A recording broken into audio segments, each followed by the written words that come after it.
Hello everyone, and welcome back to the channel. Today, we're putting on our detective hats and reopening one of the oldest cold cases in history, the Trojan War. Was it a real, brutal conflict over honor and riches, or just a brilliant story spun by a poet named Homer? For centuries, that's been the million-dollar question. But what if I told you the lines between myth and reality are blurrier than we think? Let's investigate. Our primary sources, of course, the Iliad. It's an epic poem, filled with gods, heroes, and a war sparked by the abduction of Helen, the most beautiful woman in the world. For a long time, historians dismissed it as pure fiction. A 10-year siege. A giant wooden horse. It sounds more like a blockbuster movie than a historical account.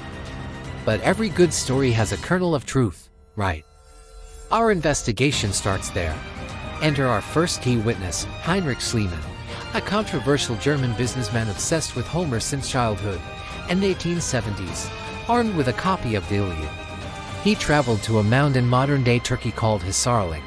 The locals told him it was the place. Schliemann started digging, and what he found would change history forever.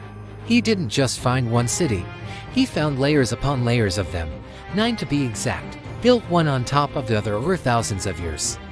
Schliemann, in his excitement, made a crucial error.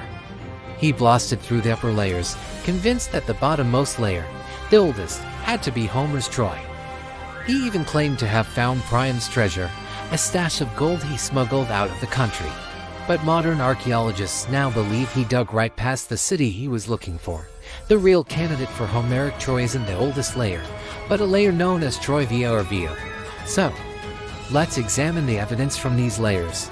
The timeline is our first clue. Archaeologists date Troivia to around 1250 to 1180 BC. This lines up perfectly with the time period most scholars associate with the legendary Trojan War. Coincidence? Maybe, but then it gets more interesting. The archaeological record for Troivia shows something catastrophic happened. The city was violently destroyed and burned. We've found arrowheads embedded in the walls, skeletons lying and buried in the streets, and evidence of a massive fire. This wasn't a natural disaster. It was a siege. It was a war. The city itself matches Homer's description surprisingly well. Homer speaks of Troy's strong walls, high towers, and windy location. The ruins of Troivia and Via reveal a heavily fortified citadel with massive, sloping limestone walls and impressive defensive towers. Sitting on a plain exposed to the winds blowing from the Dardanelles Strait, the geography checks out. The city was clearly wealthy, positioned at a strategic trade choke point between the Aegean and the Black Sea. This gives us a much more practical motive for a war than just a beautiful queen. Control of this trade route would have meant immense power and wealth. Now, let's talk about the suspects. Who were the attackers? Homer calls them the Achaeans, a collective term for the Mycenaean Greeks. And guess what?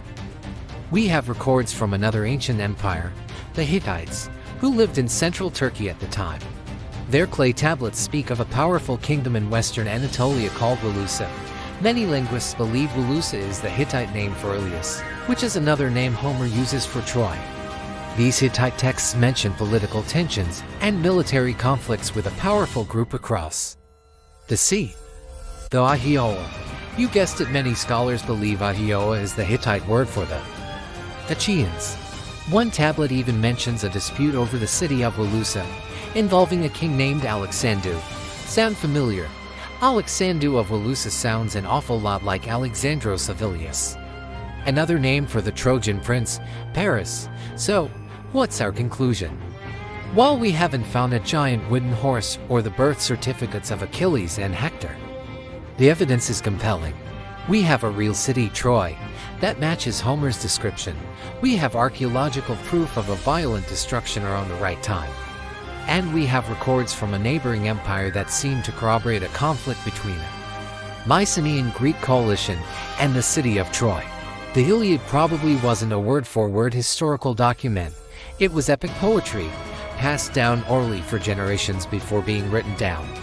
Think of it like a historical film based on a true story. The storyteller, Homer, likely took the core events of a real Bronze Age conflict and embellished them, adding divine intervention, larger-than-life heroes, and unforgettable drama to create one of the greatest stories ever told. The Trojan War wasn't just a myth.